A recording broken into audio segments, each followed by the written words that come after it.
What if humans could hibernate? Skipping all the boring days and waking up right on the morning your 2-week vacation starts. Or sleeping straight through the days you're sick, only to wake up feeling better. Even fast forwarding to the next season of your favorite show. Unfortunately, we can't. But here's the strange part. Someone actually managed to do something very close to it. Not by choice, but by accident. This is the story of Mitsutaka Uchikoshi, the man who survived 24 days without food or water after simply falling asleep. It wasn't technically hibernation in the scientific sense, but it was close enough that many people called him the first human to ever hibernate.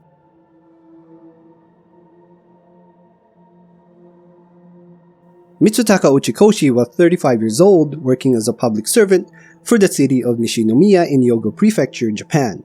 In October 7, 2006, he joined a group of friends for a barbecue picnic on Mount Rokko, a mountain range that rises just north of Kobe City. It was a familiar spot not too far from where he lived, and a popular getaway for people looking for fresh air, open views, and an escape from the city. Everyone would meet at the base of the mountain, take the cable car up, and spend the afternoon enjoying food, drinks, and the view. And that's exactly what they did. The group found a spot to relax, set up their barbecue, and pass the day catching up with one another. There was good food, plenty of conversation, and the backdrop of Kobe stretching out below them. As the sun dropped lower, it was time to head back. The group packed up their things and made their way toward the cable car station. But Mitsutaka decided he'd do something he usually does. Instead of riding down with the rest of his friends, he chose to hike down. This wasn't unusual for him. It was something he often liked to do after visiting Mount Rokko. He'd eat, spend the day with friends, and then take the long way down the mountain as a way to get some exercise. His friends knew this about him, so when he said he'd hike, they didn't think twice. They said their goodbyes, boarded the cable car, and watched him head off the trail alone. At first, it was just another evening walk. But at some point during the hike, Mitsutaka reached a small stream crossing.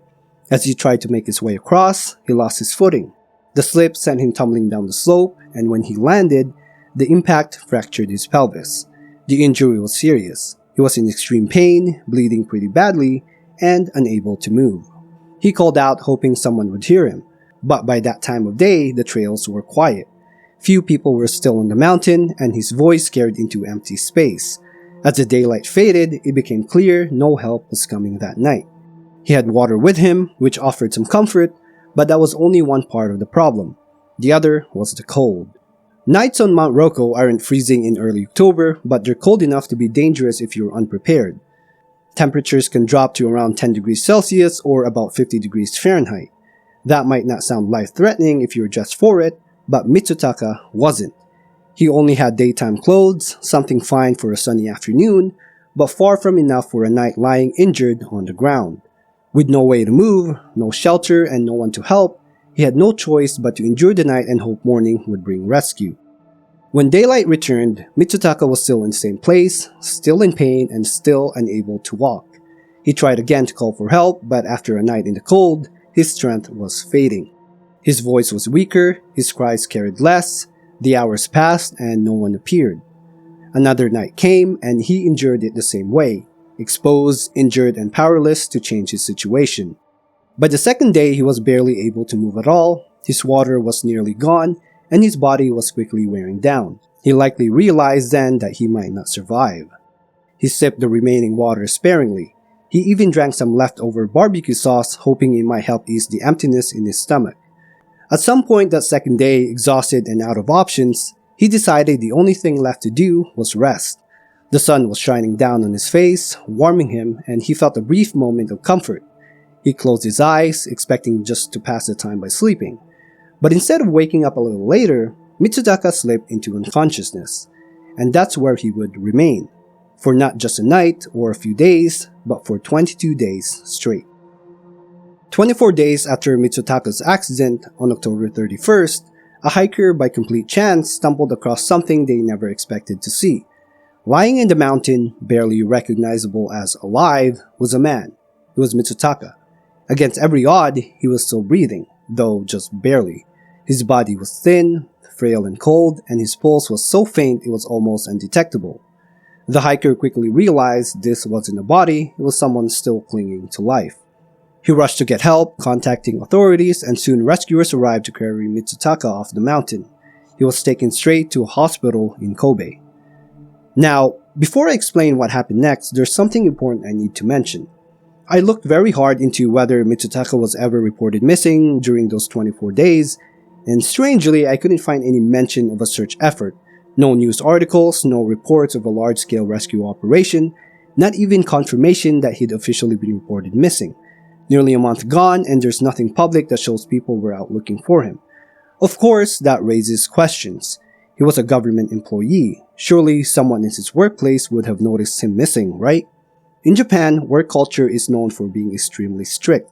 Even calling in sick can be frowned upon. Missing one day is one thing, but not showing up for almost a month straight? You'd imagine alarms would have been raised. His friends and family must have realized something was wrong too.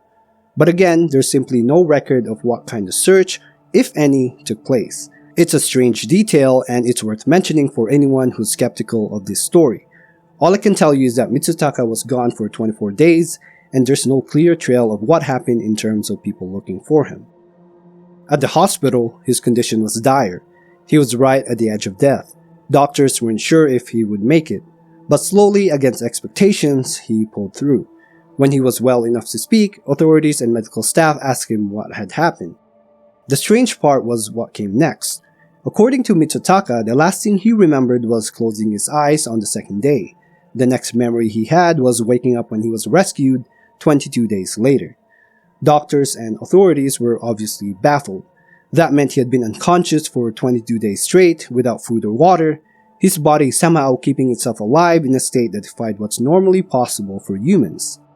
When they checked his body temperature, it was measured at 22 degrees Celsius, or about 71 degrees Fahrenheit.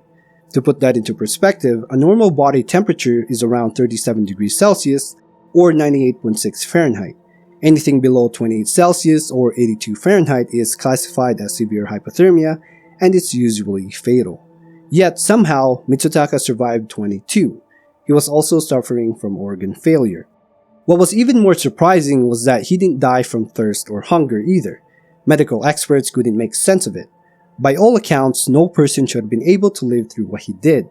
He spent 50 days in the hospital recovering, and miraculously, when he was discharged, he had no lasting health problems.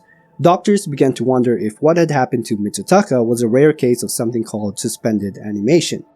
Suspended animation is a state where the body drastically slows down, metabolism drops, oxygen use in the brain decreases, and the heart may beat incredibly slow or even stop for short periods, usually under controlled medical conditions. It's not the same as sleep, and it's not the same as a coma either, because those both happen at normal body temperature. This was different. In Mitsutaka's case, his body appeared to have entered a state similar to hibernation. Not exactly the same, but close enough to be compared. It was something no one had ever seen happen naturally in a human being before. Of course, when we talk about hibernation, the natural comparison is bears. Bears can hibernate through winter because their bodies are built for it. Your heart rate slows dramatically, dropping from around 50 beats per minute to as low as 8. Their breathing slows too, sometimes to only one breath every 45 seconds. Their body temperature drops slightly, but not dangerously low like smaller animals. What makes it work is that their metabolism is cut in half. That allows them to survive months without eating. Even more fascinating, bears have a few ways of recycling their own waste. Instead of losing protein in urine, their bodies turn it back into protein, which keeps their muscles and bones strong even when they aren't moving for months. So while they're burning fat for energy, they're still maintaining their strength. It's a perfectly tuned system for survival that humans simply don't have. And yet, in 2006, Mitsutaka's body somehow did something eerily close. The low temperatures had slowed everything down just enough to protect it. When the body cools, the brain doesn't need as much oxygen or energy to function, and metabolism drops to a fraction of what's normal. He simply lay unconscious in the mountains with no food, no water, and no medical care. Of course, not everyone in the medical community accepted the story at face value. Many professionals were skeptical. Humans aren't built to hibernate, and surviving 22 days without food or water is something we don't normally consider possible. But in theory, under the right conditions, it could happen. And there are cases that make the idea seem less impossible. One of the most famous is the story of Jean Hilliard, which you may have heard before. If you haven't, she was a young woman in Minnesota who, in 1980, passed out outside her house during a brutal winter night. Temperatures dropped to minus 30 degrees Celsius or about minus 22 Fahrenheit. She laid on the ground for 6 hours where by the time she was found, her body was frozen solid. Her skin so stiff that doctors couldn't even pierce it with a hypodermic needle. By every definition, she was clinically dead. But once she was carefully warmed up, she came back to life with no permanent damage. Another example is Anna Begenholm, a Swedish woman who in 1999 fell into a crevasse while skiing. She was trapped under ice-cold water for more than an hour, and her body temperature dropped to 13.7 degrees Celsius or about 56.7 Fahrenheit, the lowest body temperature ever recorded in a surviving human. Like Jean Hilliard, she was eventually revived and made a full recovery. Mitsutaka's case was different though. Jean and Anna were both rescued within hours. Their survival was remarkable, but their time exposed to the cold was relatively short. Mitsutaka, on the other hand, remained unconscious for 22 days, not hours. And unlike them, he also went without food and water the entire time. That combination is what makes his ordeal unique. For perspective, the longest documented survival without water belongs to Andreas Mihavich, an Austrian man who in 1979 was accidentally left in a jail cell and forgotten for 18 days. He survived by licking condensation from the walls. Even then, he was awake and consciously trying to keep himself alive. Mitsutaka had no such option. He was unconscious the entire time. Normally, a healthy person can survive about 30 to 40 days without food as long as they have water. But without water, survival time is drastically shorter, usually somewhere between 3 and 7 days. Mitsutaka's ordeal opened up a fascinating line of thought. Could humans one day harness something like hibernation? Scientists began to look at this case as a real-world example of suspended animation, something researchers have long speculated about. If his body was able to slow itself down naturally, metabolism, oxygen use, body temperature, maybe, under controlled conditions, human could one day do the same thing naturally. This idea had been tied closely to space exploration. If we ever reach a point where humans travel to distant planets, long-duration spaceflight becomes a major problem. Keeping people alive and healthy on journeys lasting months or years would require enormous resources. But what if astronauts could hibernate the way bears do? What if their bodies could slow down, conserve energy, and endure a trip with minimal food and water? Mitsutaka's survival didn't prove that was possible, but it gave scientists something tangible to point to. A human being had come close without technology, without preparation, and without even meaning to. After his release from the hospital, news outlets around the world covered the story, fascinated by the idea of a man hibernating for nearly a month. But once that wave of attention passed, very little was heard about him again. There are almost no reports about his life afterwards. His name appears in medical discussions, in articles about survival, and in conversations about suspended animation. But Mitsutaka Uchikoshi himself faded from public view and seemed to just go about his life. Even so, doctors consider him the only person ever documented to survive that long without food or water under such conditions. His story became a reference point for scientists studying cryonics and other experimental technologies. To this day, his case is still brought up in discussions about what the human body might be capable of when pushed to its absolute limits. If you guys made it all the way to the end of the video, thank you. I would really appreciate it if you can support this channel so that one day I can offer you a much better experience. Anyways, that's it for this video. Have a good and wonderful day or night, and I will see you in the next video.